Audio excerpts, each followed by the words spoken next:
Hello friends, welcome to our channel. ఈరోజు ఈ వీడియోలో ప్రెగ్నెన్సీలో ఉన్నప్పుడు ఒక 10 సిమ్టమ్స్ అయితే షేర్ చేస్తాను. సో ఈ సిమ్టమ్స్ అనేవి ప్రెగ్నెన్సీలో ఉండకూడదండి. ఇవేంటంటే ఇవి తెలుసుకోవడం ద్వారా ఇన్ కేస్ మీకు అలా అనిపించినప్పుడు వెంటనే మీ డాక్టర్ దగ్గరికి వెళ్ళినప్పుడు కంపల్సరిగా ఈ విషయాల గురించి మాట్లాడండి. ఏ విషయాన్ని కూడా మీరు మర్చిపోకూడదు. ఏది నార్మల్, ఏది అబ్నార్మల్ అనేది తెలుసుకోవడంలో ప్రెగ్నెన్సీలో చాలా విషయము. ప్రతిసారి మన పక్కన ఎవరో ఒకళ్ళు ఉండటం అనేది జరగదు కదా. సో అలాంటప్పుడు మీకు మీరుగా ఈ 10 సిమ్టమ్స్ అనేవి మనకి ఉంటే డెఫినెట్గా ఏదో సంథింగ్ జరుగుతున్నట్లు డెఫినెట్గా డాక్టర్కి అయితే చెప్పాలి. ఇవి మరీ విపరీతంగా ఉంటే వెంటనే డాక్టర్ని కన్సల్ట్ చేయాలి. అలాంటి విషయాలు ఏంటి అనేది వీడియోలో షేర్ చేస్తాను.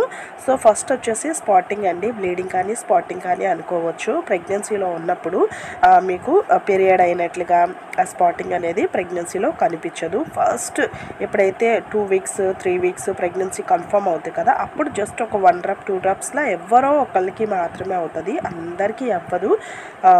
లేదు అప్పుడు మాత్రమే అయింది, అది డాక్టర్ స్కాన్ అది తీసిన తర్వాత అంత బాగానే ఉంది, ఏం పర్వాలేదు అంటే తప్ప నార్మల్గా ఆ తర్వాత నుంచి కూడా ఎలాంటి బ్లీడింగ్ కానీ స్పాటింగ్ కానీ డెలివరీ అయ్యేంత వరకు ఉండదు. అది ఫస్ట్ వన్. ఇంకోటి వచ్చేసి తలనొప్పి. ప్రెగ్నెన్సీలో ఉన్నప్పుడు ఎక్కువగా తలనొప్పి వచ్చేస్తున్నా, లేకపోతే మాటికి ఫీవర్ ఉన్నట్లుగా ఒళ్ళు హఠాత్తుగా వేడవ్వటం, మళ్ళీ కామ్ అవ్వటం జరుగుతూ ఉన్నా వెంటనే డాక్టర్కి అయితే తెలియచేయాలి. అలాగే స్టమక్ పెయిన్. ఒక్కొక్కసారి స్టమక్ పెయిన్ బాగా బిగదీసినట్టుగా అనిపిస్తూ ఉంటుంది. అంతలోకి వచ్చేస్తుంది అన్నమాట. ఏదన్నా ఫుడ్ తిన్నా కానీ లేకపోతే అలాగా వెంటనే వచ్చేస్తుంది. కొంతమందికి అసలు ఏమీ లేదు, జస్ట్ నార్మల్గా పడుకున్నా కానీ కూర్చున్నా కానీ అలా పెయిన్ అనేది చీల్చేసినట్లుగా చాలా గట్టిగా అయితే పెయిన్ అనిపిస్తూ ఉంటుంది. సో ఈ విషయాన్ని కూడా డాక్టర్కి కంపల్సరీగా చెప్పాలి. అలాగే యూరిన్ వెళ్ళినప్పుడు నొప్పి. ప్రెగ్నెన్సీలో యూరిన్ వెళ్ళినప్పుడు నొప్పి సహజమని కొందరు అంటూ ఉంటారు, కానీ అలా ఏమీ ఉండదండి. ప్రెగ్నెన్సీలో ఎలాంటి నొప్పి కానీ ఏమీ ఉండదు. యూరిన్కి వెళ్ళినప్పుడు ఎక్కువగా ప్రెగ్నెన్సీలో యూరిన్ ఇన్ఫెక్షన్స్ అనేవి వచ్చే ఛాన్సెస్ అనేవి ఎక్కువగా ఉంటాయి. కాబట్టి యూరిన్ వెళ్ళినప్పుడు నొప్పి అనిపిస్తున్నా, బాగా గుచ్చుకున్నట్లుగా మంటగా అనిపిస్తున్నా వెంటనే డాక్టర్కి తెలియచేయాలి. అలాగే ఛాతీలో నొప్పి రావడం, వెన్నులో నొప్పి రావడం కూడా కొంతమందికి విపరీతంగా వచ్చేస్తూ ఉంటుంది. ఈ విషయాన్ని కూడా మీ డాక్టర్తో కంపల్సరీగా చెప్పాలి. ముఖ్యంగా కాళ్ళు వాయడం, పొట్ట వాపు రావడం, ముఖం ఉన్నట్టుండి ఉబ్బినట్టుగా ఒంటికి నీరు వచ్చేస్తూ ఉంటుంది. కొన్ని రోజుల నుంచి బాగానే ఉంటుంది, కానీ ఒక్కొక్కరికి 5th మంత్ 6th మంత్ అప్పుడు మాత్రం బాగా విపరీతంగా కనిపించేస్తుంది. బాగా లావ్ అయిపోతూ ఉంటారు.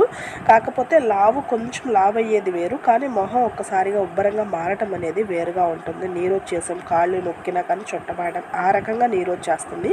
అది కూడా ప్రెగ్నెన్సీలో అస్సలు మంచిది కాదండి. అది కూడా మీ డాక్టర్కి తెలియచేయండి. అలా అనిపించిన వెంటనే కామన్గా ఉంటుందంట్లే అని వదిలేయకుండా ఒకసారి డాక్టర్ని అయితే కన్సల్ట్ చేయండి. అలాగే అరికాళ్ళు అరిచేతులు జిల్ల రావడం అనేది ఉంటుంది. కొద్ది గొప్ప రావడం నార్మల్ ఏమో, కానీ మరి విపరీతంగా మనం గీకేసేయాలి, చాలా దురద పెట్టేస్తుంది అన్నట్లుగా రావడం కూడా మంచిది కాదు. అది కూడా ప్రెగ్నెన్సీలో కొంచెం ప్రాబ్లమాటిక్ అయ్యే సిమ్టమ్ కాబట్టి డాక్టర్ని కన్సల్ట్ చేయాలి. అలాగే ఉమ్మనీరు ఒక్కసారిగా పగిలిపోయినట్టుగా అనిపిస్తూ ఉంటుంది. ముఖ్యంగా 6th మంత్ 7th మంత్ ఇక్కడ నుంచి కూడా చాలా జాగ్రత్తగా ఉండాలండి. ఉమ్మనీరు అనేది కొందరికి హఠాత్తుగా బ్రేక్ అయిపోతూ ఉంటుంది. దాని గురించి కూడా బాగా తెలుసుకోవాలి. అలాగే దుర్వాసనతో కూడిన తెల్లబట్ట, వైట్ బ్లీడింగ్ అవుతుంది. ప్రెగ్నెన్సీలో వైట్ డిశ్చార్జ్ అవుతుంది నార్మలే, బట్ ఎలాంటి స్మెల్ కానీ ఏమీ ఉండదు. వైట్గా నార్మల్గా అవ్వడం అది చాలా కామన్ థింగే. కాకపోతే స్మెల్ వస్తున్నా, ఎక్కువగా జిగటగా అనిపిస్తున్నా కానీ వెంటనే మీ డాక్టర్కి అయితే తెలియచేయాలి. ఉమ్మనీరు గురించి బాగా తెలుసుకోవాలండి. ఉమ్మనీరు ఎలాంటి కలర్ కానీ ఏమీ ఉండదు. సో ఈ విషయాన్ని బాగా గమనించండి. ఉమ్మనీరు వైట్గా ఉంటుంది, మనకి జస్ట్ యూరిన్ లాగా కూడా ఉండదు. యూరిన్ అయితే మనం ఆపుకోవచ్చు, ఉమ్మనీరు అయితే మనం ఆపుకోలేము. అవే గుర్తులు. అలాగే బిడ్డ సరిగ్గా కదలకపోయినా, కొంతమందికి అసలు పొట్టంతా బిర్రగా పట్టేసినట్టుగా ఉంటుంది, బట్ ఏదో అన్నం తింటే కదులుతుందిలే, తాగితే కదులుతుందిలే అన్నట్లుగా వదిలేస్తూ ఉంటారు. లాస్ట్ మంత్స్లో కొద్ది గొప్ప అంటే తక్కువ, ముందు 6th 7th మంత్లో ఉన్నంత బాగా కదలికలు అయితే ఉండకపోవచ్చు, కానీ బేబీ అనేది కంపల్సరిగా మూవ్ అవుతూనే ఉంటుంది. మూవ్ అవ్వకుండా ఒకే చోట ఉన్నట్టుగా, పొట్ట బేదీసినట్టుగా ఉంటే వెంటనే మీ డాక్టర్కి తెలియచేయాలి. రోజులో కనీసం 10 టైమ్స్ అయితే మీకు మూమెంట్స్ అనేవి తెలుస్తూ ఉండాలి. అది మీరు టిఫిన్ తినేటప్పుడు, లంచ్ చేసినప్పుడు, ఏదైనా డ్రింక్ తాగినప్పుడు, ఇవన్నీ కూడా గుర్తుపెట్టుకుంటూ ఉండాలి. బేబీ మూమెంట్స్ అనేవి కంపల్సరీగా మనము తల్లిగా మీకే బాగా తెలుస్తుంది కాబట్టి పొట్ట మీద చేయి వేసి నిమురుతూ ఆ బేబీ మూమెంట్స్ అనేవి, లేకపోతే ఒక సైడ్కి తిరిగి పడుకున్నా కానీ మూమెంట్స్ అనేవి మీరు క్యాచ్ చేయొచ్చు.